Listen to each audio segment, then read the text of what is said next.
Olá, meu nome é Allan Kardec e o tema do vídeo de hoje foi escolhido numa enquete no Instagram. Trata-se de um tema de fato muito polêmico. Tratam-se dos atos institucionais, desde o primeiro ato institucional, passando pelo AI-5, até o último ato institucional do governo militar. Para que vocês entendam de onde surgiram os atos institucionais, é necessário apontar rapidamente alguns conceitos de direito constitucional. O primeiro conceito que temos que ter em mente é o conceito da hierarquia das normas. Aqueles mais afetos do direito vão lembrar do jurista Hans Kelsen. A pirâmide Kelsen estabelece a hierarquia das normas na seguinte ordem. Em primeiro lugar, a Constituição Federal e suas emendas, seguido das normas que são caracterizadas como supralegais ou normas de peso constitucional, que, por exemplo, os tratados internacionais de direitos humanos. Em seguida, as normas infraconstitucionais, ou seja, as leis complementares, as leis ordinárias, os decretos, e assim sucessivamente, como vemos aqui na pirâmide desenhada ao lado. Observemos então que a Constituição Federal está no topo da pirâmide hierárquica. Então, de onde vem a Constituição Federal? Aí entra o segundo conceito que precisamos guardar. É o conceito do poder constituinte, ou seja, o poder necessário para se editar uma Constituição. A teoria do poder constituinte foi originalmente concebida pelo francês Emmanuel Sieyès, se pronuncio correto. Ele é do século XVIII. Em sua obra, O que é o Terceiro Estado? Às vésperas da Revolução Francesa. Assim, o exercício do poder constituinte poderia se dar de forma democrática, ou seja, pelo povo, ou de forma autocrática, por usurpação de poder. A Assembleia que criasse a Constituição poderia ser soberana, por representação popular, por parlamentares devidamente constituídos para este fim, ou poderia ser exclusiva, por pessoas não ligadas a partidos políticos, mas por professores, por políticos, por juristas conceituados e etc. O poder constituinte pode ser do tipo originário, ou seja, tem poder para criar uma nova Constituição. Esse poder originário tem a característica de ser político, ser inicial, ser incondicionado, ser permanente, ilimitado juridicamente e autônomo. Então vejamos, o poder constituinte originário pode criar uma Constituição sem se vincular a nenhuma norma anterior. Ele é totalmente ilimitado, ele pode inovar no campo jurídico de todo modo. E ele é permanente, né? Posto que se há uma Constituição, ele está inerte, mas o poder constituinte não se esvaiu, ele só está aguardando nova oportunidade de se editar uma nova Constituição, dado os contextos históricos. O poder constituinte também pode ser do tipo derivado.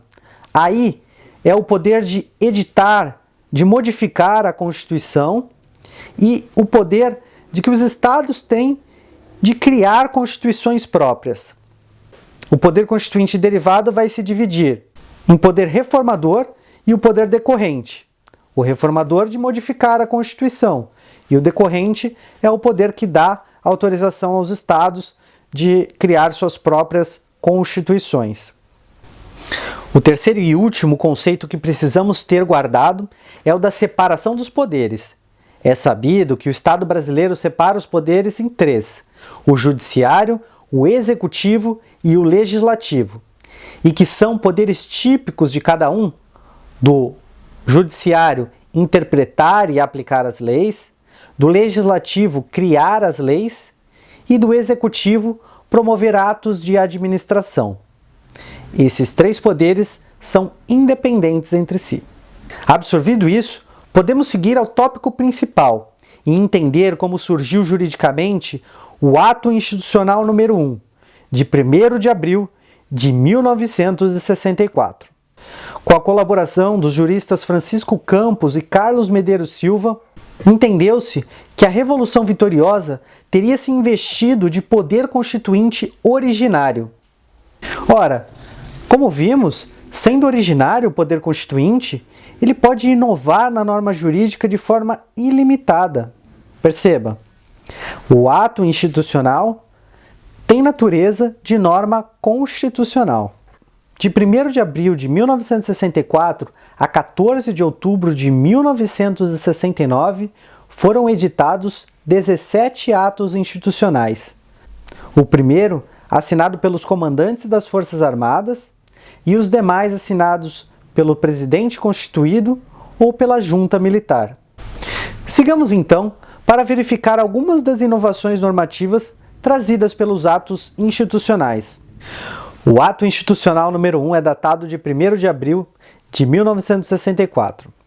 Dentre os pontos que trouxe o ato, os principais são a eleição do presidente e do vice-presidente de forma indireta, a manutenção da Constituição de 1946 e das constituições estaduais respectivas, a suspensão dos direitos políticos por 10 anos, a cassação de mandatos legislativos e o afastamento do serviço público dos servidores que atentassem contra a segurança nacional. Em seguida, o ato institucional número 2, datado de 1965, que trouxe como tópicos principais a estipulação do uso definitivo das eleições indiretas para presidente, a dissolução dos partidos políticos e a criação do bipartidarismo, trazendo como partidos políticos unicamente o Arena e o MDB. Poderes para o presidente da República decretar estado de sítio sem a aprovação prévia do Congresso Nacional. E ampliando o número de ministros do STF. Em 1966 é editado o ato institucional número 3. E podemos citar aqui como tópicos as eleições indiretas agora para governador e para vice-governador, e o governador eleito podia escolher o prefeito da capital do seu estado. Em sequência, o ato institucional número 4, ainda em 1966, trouxe a convocação de todo o Congresso Nacional para elaborar uma nova Constituição, a que viria a ficar pronta em 1967. E finalmente, em 1968, é editado o polêmico Ato Institucional número 5. Aqui, o presidente da República ganha amplos poderes para fechar o Congresso Nacional, para cassar mandatos parlamentares, para suspender direitos políticos por até 10 anos e intervir nos estados e municípios. Muito famoso também ficou o AI-5 pela suspensão do direito de habeas corpus em alguns casos específicos. Nos casos de crimes políticos ou contra a segurança nacional, contra a ordem econômica, social ou contra a economia popular.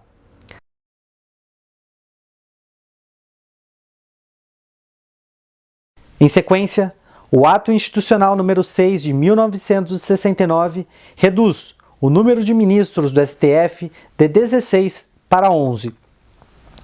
Os crimes contra a segurança nacional passam a ser de competência da Justiça Militar. Daí para frente, todos os atos institucionais foram editados em 1969. O AI-7 anulou o calendário eleitoral, suspendeu as eleições parciais para os cargos executivos e legislativos da União, dos estados, dos territórios e dos municípios. Em sequência, o AI-8 acelerou a reforma administrativa através do Decreto-Lei número 200 e delegou competência aos estados, ao Distrito Federal e aos municípios com mais de 200 mil habitantes para implantar suas próprias reformas administrativas. Pelo AI-9, o presidente da República passa a poder delegar atribuições de desapropriação de imóveis rurais por interesse social, sendo-lhe privativa a declaração de zonas prioritárias. Pelo Ato Institucional número 10, agravaram-se as punições. A suspensão de direitos políticos ou a cassação de mandato, que eram constantes do 1º ao 6º ato institucional, passam a acarretar perda de todos os cargos ou funções na administração direta ou indireta, bem como nas instituições de ensino e pesquisa ou em organizações consideradas de interesse social. E o presidente da República passa a poder estender essas punições para aqueles que foram punidos antes do AI-5. Na sequência, o Ato 11 decreta um novo calendário eleitoral marcando todas as eleições para 15/11 de 1969, uniformizando o mandato dos prefeitos e dos vereadores, de forma que é até hoje. Pelo ato institucional número 12, a junta militar assume a presidência de forma indireta, no lugar do vice-presidente que iria assumir na ausência do presidente da República, que estava doente à época. O ato institucional número 13 baniu do território nacional pessoas que eram consideradas perigosas para a segurança nacional. Já o 14º ato modifica o artigo 150 da Constituição Federal de 1967, passando o texto a admitir a pena de morte ou a prisão perpétua nos casos de guerra externa, psicológica adversa, revolucionária ou subversiva. Pelo ato 15, fixou-se a data das eleições dos municípios para o dia 15 de novembro de 1970, adiando a data anterior. O penúltimo ato institucional, o ato 16, declara vagos os cargos de presidente e vice-presidente. Na ocasião, ocupava a vice-presidência Pedro Aleixo, que foi destituído do cargo. E fixa-se para 25 de outubro de 69 a eleição do presidente pelo Congresso Nacional em sessão pública por votação nominal. Também consta que o término de seu mandato se daria em 15 de março de 1974 e prorroga os mandatos da mesa da Câmara e do Senado até 31 de março de 1970. O último ato institucional foi decretado ainda em 69, constando que a junta militar poderia transferir para a reserva os militares que houvessem atentado ou que viessem a atentar comprovadamente contra a coesão das Forças Armadas. Lembrando que esses são alguns dos tópicos mais importantes que saltavam mais aos olhos dentro dos atos institucionais, mas que não se esgotou o assunto. Por fim, é necessário pontuar que a atual Constituição Cidadã não abre margens para a supressão de direitos fundamentais. A pergunta que eu gostaria que vocês respondessem aqui nos comentários é: caberia hoje, por meio de uma revolução, editar atos institucionais? Comente aqui embaixo o que você acha.